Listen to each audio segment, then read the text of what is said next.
வணக்கம், நான் உங்கள் அருணோத்யா.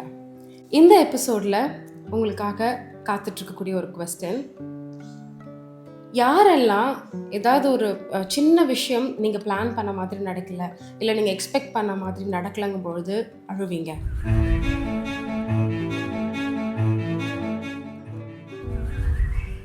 நைன்டி பர்சன்டேஜ் ஆமாம் தான் ஒத்துக்கும். We do that. ஓப்பனாக அழலைனாலுமே தனிமையில் உட்காந்து அழறது. இது குழந்தையிலிருந்து டெவலப் ஆகக்கூடிய ஒரு கேரக்டர். ஸோ அப்போ ஒரு பேரண்ட் என்கிட்ட கேட்டது, என் குழந்தை எப்போ பார்த்தாலும் அழறான், எதுக்கு எடுத்தாலும் அழறான், ஏன்னா அழுகு மூஞ்சி. சரி, அவங்க அந்த அழுகு மூஞ்சி அப்படிங்கிற கேட்டகரியில் வரத்துக்கு சில ரீசன்ஸ் இருக்குது. அதில் என்னுடைய கிளையண்ட்டுக்கு இருந்த ஒரு எக்ஸாம்பிள்.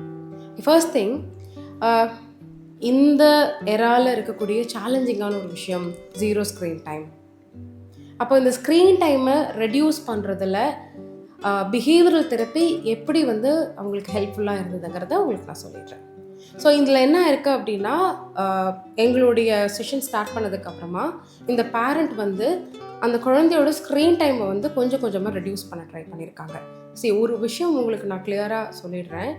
ஸ்க்ரீன் டைம் ரிடக்ஷனை பொறுத்த மட்டிலும் நீங்கள் இம்மீடியட்டாக பண்ணீங்க அப்படின்னா உங்களுக்கு லாங் லாஸ்டிங் ரிசல்ட் கிடைக்காது. அவங்க 2 hours பார்க்குறாங்க அப்படின்னா 2 hours 1 hour மாற்றுங்க, 1 hour 30 minutes பண்ணுங்கள். Zero screen time it's not possible. ஏன்னா இப்போது இந்த ஏராவில் எவ்ரி திங் இஸ் ஆன் என்னன்னா social media, phone and then டிவியில் தான் இருக்குது. So 30 minutes fixed screen time கொடுக்கறது அட்வைசபிள். சரிங்களா? ஸோ இப்போ இந்த ஸ்க்ரீன் டைமை எப்படி ரெடியூஸ் பண்ணுறது அப்படின்னு கேட்டிங்கன்னா, இந்த குழந்தை அப்படி இதுக்காக அடம் பிடிச்சிருக்காங்க. அவங்க அம்மா ரெடியூஸ் பண்ணுற அந்த ஒரு ஸ்டேஜில் இருக்கும் பொழுது பயங்கரமாக அடம் பிடிச்சிருக்காங்க, அழுத்திருக்காங்க. இந்த இடத்துல நான் உங்களுக்கு 3 எக்ஸாம்பிள் சொல்கிறேன். 3 எக்ஸாம்பிளுமே நான் ஃபஸ்ட்டு கொஸ்டினுக்கு சொன்ன பாயிண்ட்டு தான். பேரண்ட்டோட சப்போர்ட் இல்லாமல் ஒன்றுமே பண்ண முடியாது. Either parent or the caretaker. So அது உங்களுடைய தாத்தா பாட்டியாக கூட இருக்கலாம். இப்போ நீங்கள் என்கிட்ட கேட்கலாம், தாத்தா பாட்டி தாங்க மொபைலே தராங்க, ஸோ மேக் ஷூர் அந்த 30 minutes ஸ்க்ரீன் டைம் அவங்க தாத்தா பாட்டியோடு இருக்குது அப்படிங்கிறத நீங்கள் பார்த்துக்கோங்க. சரிங்களா? ஸோ இப்படி கொடுக்குறீங்க, அழறாங்க, கண்டினியூ ஆகுது, அழுதுகிட்டே இருக்காங்க. ஸோ ப்ளீஸ் அந்த குழந்தைய அழ விடுங்க. ஸோ இந்த பேரண்ட் என்கிட்ட கேட்டது, ஸ்க்ரீன் டைம் ரெடியூஸ் பண்ணுற ஒரு ப்ராசஸில் இருக்கும்பொழுது ஸ்க்ரீன் டைம் ரெடியூஸ் பண்ணுறேன் அப்படின்னாலே என் குழந்தை அழுதுகிட்டே இருக்கா. இந்த கேஸில் ஸ்டார்ட் பண்ணுறேன். ஸோ இதுக்கு நம்ம பிஹேவியரல் தெரப்பியில் கொடுத்த அப்ரோச், ஹேண்டில் பண்ண அப்ரோச் என்ன அப்படின்னு கேட்டிங்கன்னா, ஓகே, ஸ்க்ரீன் டைம் ரெடியூஸ் பண்ணுறது yes, it is needed. Reduce அப்படின்னு சொல்லும் பொழுது zero screen time is not possible. நம்மளுடைய உலகமே கேட்ஜெட்ஸ் சுற்றி இருக்குது. ஸோ அப்போது ஒரு ரீசனபிளான ஸ்க்ரீன் டைம் 30 minutes 45 minutes யூஸ்ஃபுல்லான கண்டென்ட் பார்க்குறாங்க, அந்த ஒரு ஃபோக்கஸில் கொண்டு போவோம். சரிங்களா? ஸோ அப்போ சரி, அந்த குழந்தை நம்மக்கிட்ட கேட்குறது என்ன, எனக்கு போர் அடிக்குது, நான் வேறு என்ன பண்ணணும், அதனால தான் நான் டிவி முன்னாடியோ இல்லை மொபைல் ஃபோன்லேயோ உட்காந்துருக்கேன். ஸோ அப்போ அந்த போர் அடிக்குதுங்கிற வார்த்தையை ஃபோக்கஸ் பண்ணுங்கள். இப்போ இந்த குழந்தைக்கு எது நல்லா வரும், இந்த குழந்தைய அனலைஸ் பண்ணும் பொழுது எழுத நல்லா வரும், எழுத பிடிக்கும். அப்போது ஒரு பிக்சரை கையில் கொடுத்து இந்த பிக்சரை ஃபோக்கஸ் பண்ணி ஒரு ஸ்டோரி எழுது. Start writing stories. First day story attempt பண்ணாங்க. She was able to write few lines. So எந்த ஒரு விஷயமுமே நீங்கள் கண்டிஷன் பண்ணணும் அப்படின்னா ஒரு தடவை ஆகிடாது, அதை 2 தடவை 3 தடவை பேரண்ட்ஸோட சப்போர்ட்டோட நீங்கள் அதை கொண்டு போயிட்டே இருங்க.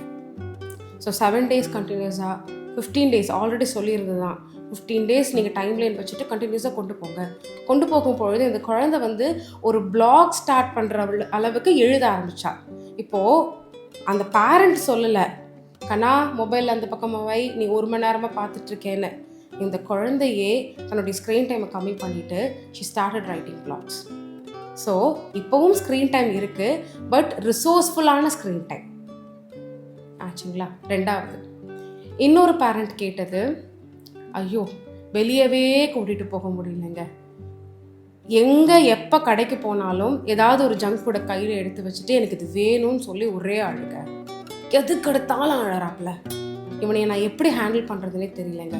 ஓகே, ஸோ இதுக்கு எல்லாருக்குமே அடம் பிடிக்கிற குணம் இருக்குது. அதுவும் தனக்கு பிடிச்சது ஒன்று வேணும் அப்படின்னா அடம் பிடிச்சாச்சும் வாங்கிடுவோம். அதுக்கு நம்ம எடுத்துக்கிற ஒரு டூல் அழுக. ஸோ இந்த குழந்தை அதே போல் தான் அவங்க அம்மா வெளியில் கூட்டிகிட்டு போகும் பொழுதெல்லாம் ஒரு சிப்ஸ் பேக்கெட்டையோ ஒரு சாக்லேட் அது ஒரு கேண்டியோ கையில் எடுத்து வச்சுட்டு ஒரே அழுக எனக்கு இது வேணும் வாங்கித்தாங்கன்னு.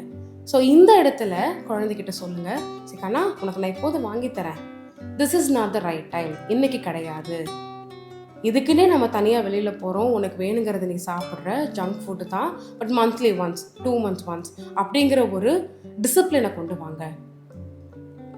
நான் திரும்ப திரும்ப ரிப்பீட்டடாக சொல்கிற ஒரு விஷயம், அது ஒரு மந்த்ராவாகவே உங்களுக்குள்ள ஸ்டோர் ஆகட்டும்.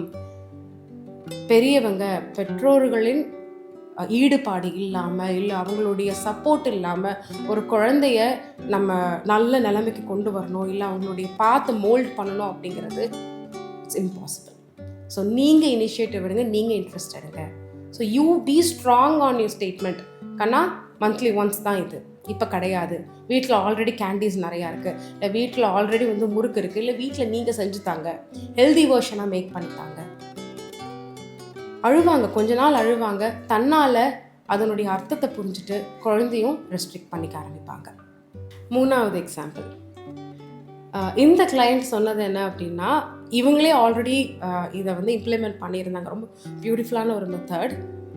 பொதுவாக எல்லோரும் கேட்குறது, கோபிநாத் கூட ஒரு வீடியோவில் சொல்லியிருந்தாரு, எனக்கு தேங்காய் சட்னி பிடிக்காதுங்கிற விஷயம் எனக்கே ரீசெண்டாக தாங்க தெரியும். ஸோ எங்கள் அம்மா அந்த மாதிரி என் மைண்டை கண்டிஷன் பண்ணிட்டாங்க, என் பிள்ளைங்களுக்கு தேங்காய் சட்னினா பிடிக்கும், என் பிள்ளைங்களுக்கு தேங்காய் சட்னினா பிடிக்கும்னு சொல்லிட்டு பல வருஷத்துக்கு காலையில் பிரேக்ஃபாஸ்ட்டுக்கு தோசைனாலும் இட்லினாலும் அந்த தேங்காய் சட்னி தான் இருக்கும்.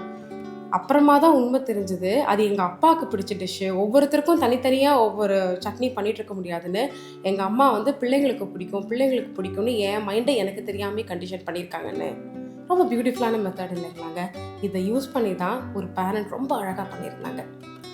எனக்கு பிரேக்ஃபாஸ்ட்டுக்கு மேகி தான் வேணும்னு அடம் பிடிக்கிற ஒரு குழந்தை, அவங்க அம்மா ஒரே ஒரு வார்த்தை, இது ஹோட்டல் கிடையாது, இங்கே நான் என்ன கொடுக்குறேனோ அதுதான், வீட்டில் என்ன இருக்கோ அதை தான் சாப்பிட்ணும், ஒவ்வொருத்தருக்கும் ஒவ்வொரு டிஷ் என்னால் செஞ்சுட்ருக்க முடியாது, உனக்கு பசிக்கலையா பிடிக்கலையா சாப்பிடாத கிளம்பி போன்னு சொல்லிட்டாங்க. அன்றைக்கி நாள் ஃபுல்லாக அந்த குழந்தை கோபத்தில் அழுகையில் அழுதுகிட்டே பட்னியாக தான் இருந்தாங்க. அண்ட் ஏன் 2 days 3 days சாப்பிடாமல் இருக்க முடியுமா? 4th day உட்காந்தாங்க, அம்மா என்ன சர்வ் பண்ணாங்களோ அதை தான் சாப்பிட்டாங்க. ஸோ அகெயின் திரும்பவும் அதே மந்த்ரா தான். பேரண்ட்ஸ் நீங்கள் ஸ்ட்ராங்காக இருங்க. ஒரு டூலை நீங்கள் கையில் எடுத்தீங்க அப்படின்னா நீங்கள் அதில் கிளியராக அனலைஸ் பண்ணி கரெக்டான ஒரு மெத்தடாலஜி அப்ளை பண்ணுங்கள். நீங்கள் அதை ஃபாலோ பண்ணுங்கள், அதை கண்டிஷன் பண்ணுங்கள், உங்கள் குழந்தையும் அதை ஃபாலோ பண்ண ஆரம்பிப்பாங்க. அப்புறம் என்னங்க, வாழ்க்கை வாழ்கிறதுக்கு மட்டும்தானே. அடுத்த கொஸ்டின் என்னென்னு அடுத்த எபிசோடில் பார்க்கலாம்.